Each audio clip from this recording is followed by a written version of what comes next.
क्या Putin Ukraine पर nuclear attack करके उसे बर्बाद कर देंगे? क्या पुतिन यूक्रेन की बर्बादी पर भी नहीं रुकेंगे, वो अमेरिका और नेटो से भी भिड़ जाएंगे? क्या पुतिन वर्ल्ड वॉर 3 शुरू करने वाले हैं? ऐसे तमाम सवाल आज की डेट में दुनिया में पूछे जा रहे हैं। यूक्रेन के हमले से पुतिन भयंकर गुस्से में, और इसलिए अब इस बात की गारंटी कोई नहीं दे सकता कि पुतिन क्या करने वाले हैं, पुतिन का बदला कहां जाकर रुकने वाला है।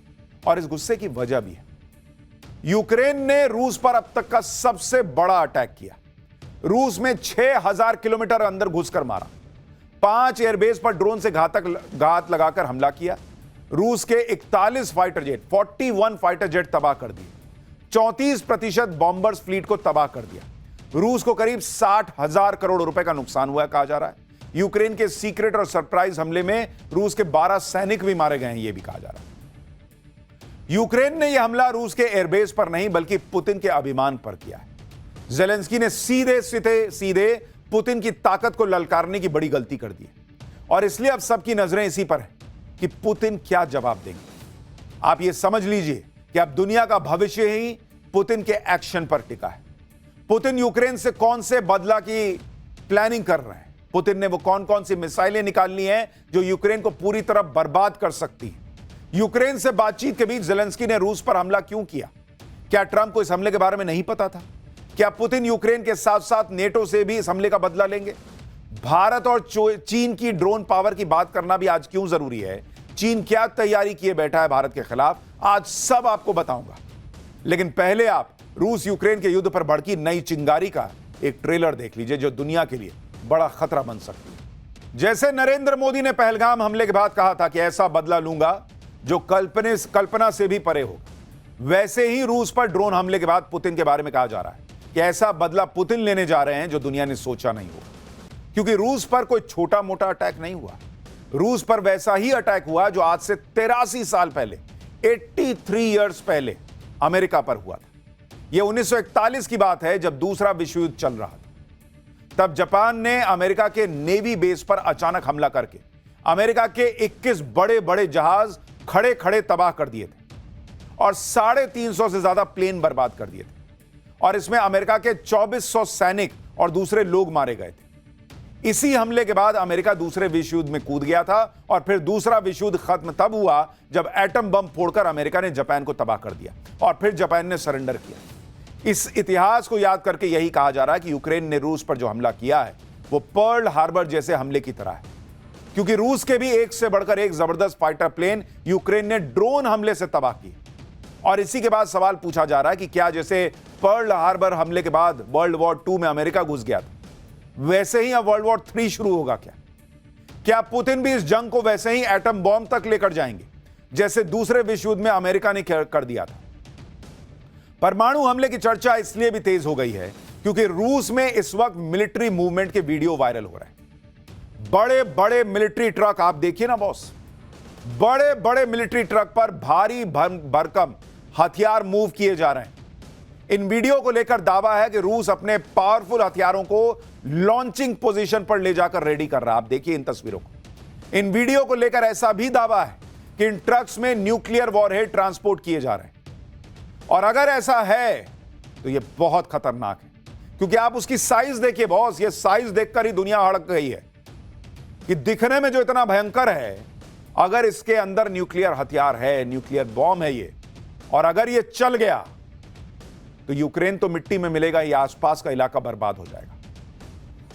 रूस और दुनिया भर में ऐसी खबरें चल रही हैं कि रूस ने परमाणु हमले से जुड़े कमांड पोस्ट को हाई अलर्ट पर रख दिया है। परमाणु बम से जुड़ी मोबाइल यूनिट्स और सीक्रेट ठिकानों को एक्टिवेट कर दिया गया है। सैटेलाइट के डेटा में रूस की न्यूक्लियर ठिकानों के आसपास भारी मिलिट्री एक्टिविटी देखने की भी खबरें आ रही हैं। ब्लैक सी में युद्धपोत की तैनाती का भी दावा किया जा रहा है। यानी तमाम ऐसी खबरें आ रही हैं जो बीपी बढ़ा दें, जो तनाव बढ़ा दें, जो टेंशन बढ़ा दें। रूस यूक्रेन से कैसे बदला लेगा, यह सब कुछ पुतिन पर निर्भर करता है, और पुतिन तो पहले भी न्यूक्लियर वॉर का संकेत दे चुके हैं। 4 मई को ही पुतिन ने कहा था कि परमाणु हथियारों की जरूरत नहीं है और उन्हें उम्मीद है कि इनकी जरूरत ना ही पड़े। पिछले हफ्ते रूस के पूर्व राष्ट्रपति दिमित्री मेदवेदेव, जो पुतिन के सबसे करीबी नेताओं में से हैं, उन्होंने हालांकि तीसरे विश्व युद्ध की चेतावनी दे दी थी, इसके अलावा पिछले साल नवंबर 2024 में ही पुतिन ने न्यूक्लियर हथियारों के इस्तेमाल के नियमों में बदलाव कर दिया था, जिसमें कन्वेंशनल अटैक की हालत में भी न्यूक्लियर रिस्पॉन्स के विकल्प को खोलकर रख दिया गया था।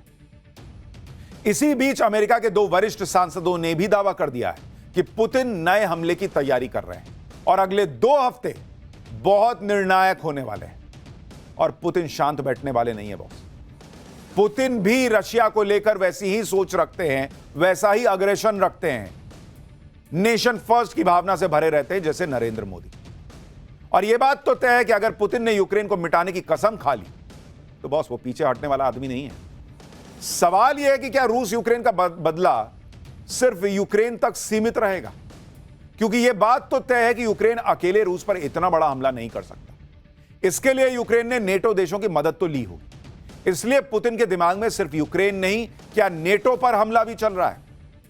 पिछले महीने ही लातविया की इंटेलिजेंस एजेंसी ने खुलासा किया था कि बाल्टिक सागर में रूस नेटो के खिलाफ अपनी मिलिट्री गतिविधियों को बढ़ा रहा है। रूस बाल्टिक सागर में नेटो के खिलाफ अपने निगरानी तंत्र को मजबूत कर रहा है।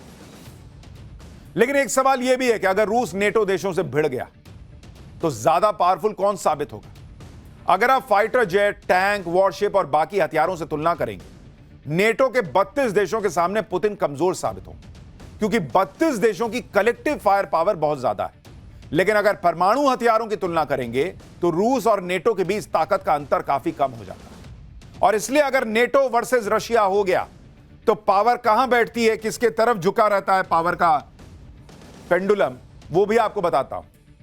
परमाणु बम, न्यूक्लियर बम किसके पास कितने हैं? अगर आप नेटो देशों की बात करेंगे, नेटो देशों के पास 5,559 परमाणु बम है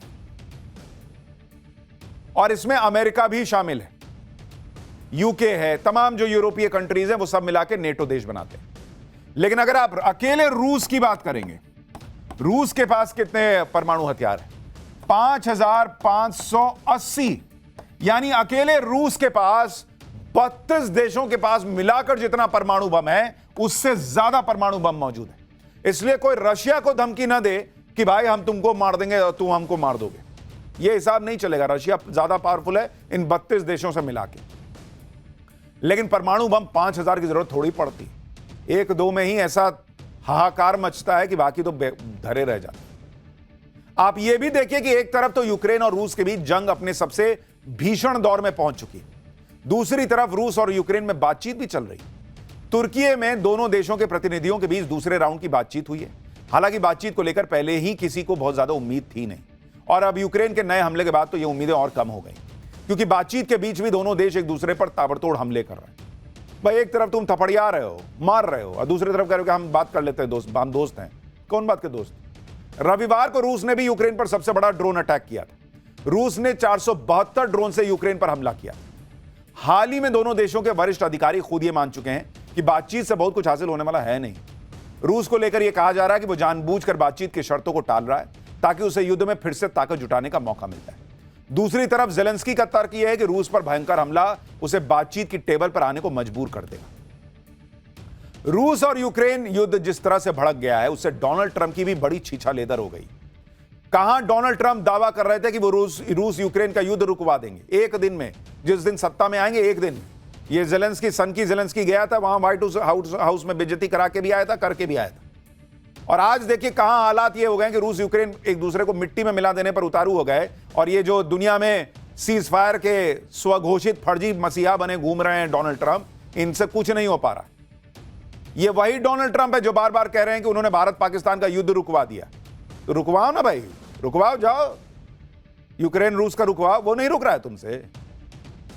भारत पाकिस्तान भी इनसे नहीं रुका था, वो भारत और पाकिस्तान ने आपस में तय करके रोका था, और भारत ने पाकिस्तान को एक मौका दिया था कि जाओ छोड़ रहे हैं, लेकिन अगली बार बहुत मारेंगे। बीच में भाई साहब कूद गए कि ना हमने रुकवा दिया। जिसके कहने पर यूक्रेन जैसा मामूली सा चुन्नू सा देश नहीं मान रहा, उसके दावे पे कोई कैसे भरोसा करेगा कि उसने भारत पाकिस्तान के बीच सीज फायर करवाया है। आप यह भी ध्यान दीजिए कि ये वही ट्रंप है जो कुछ महीने पहले यूक्रेन के राष्ट्रपति जेलेंस्की को अपने यहां बुलाकर बेइज्जत करने की कोशिश कर रहे थे। व्हाइट हाउस में जेलेंस्की को बुलाकर ट्रंप ने खूब बहसबाजी भी हुई थी वहां पर। ट्रंप ने यहां तक जेलेंस्की से कह दिया था कि you don't have cards. Trump के लोग जेलेंस्की से कह रहे थे कि जेलेंस्की को पुतिन से बातचीत करनी ही होगी, क्योंकि जेलेंस्की के पास अब कोई रास्ता नहीं बचा। पुतिन से बातचीत के लिए मान जाओ, क्योंकि पुतिन हार नहीं सकते, रूस से लड़ना बेकार है। ट्रंप ये मानकर बैठे थे कि जेलेंस्की तो युद्ध हार चुके, लेकिन जेलेंस्की वो कम जिद्दी आदमी थोड़ी, वो तो अपना देश बर्बाद कर ही रहा, दुनिया बर्बाद करा के मारेगा। उसने भी ट्रंप की सारी अकड़ एक झटके में निकाल दी और दुनिया को दिखा दिया कि पुतिन के सामने अब भी वो मैदान में। रूस पर इतना बड़ा हमला करके जेलेंस्की ने पुतिन के साथ साथ ट्रंप को भी बहुत बड़ा मैसेज दे दिया कि ट्रंप अपना ज्ञान अपने पास रखे। आप एक बार वो तस्वीरें याद कीजिए कि कैसे वहां पर झड़प हुई थी, एक बार याद दिलाता हूं, उसके बाद आपको दिखाता हूं कि कैसे दुनिया ट्रंप पर हंस रही है और अब रशिया कौन से हथियार निकालने जा रहा है। You have to be thankful. You don't have the cards. You're buried there.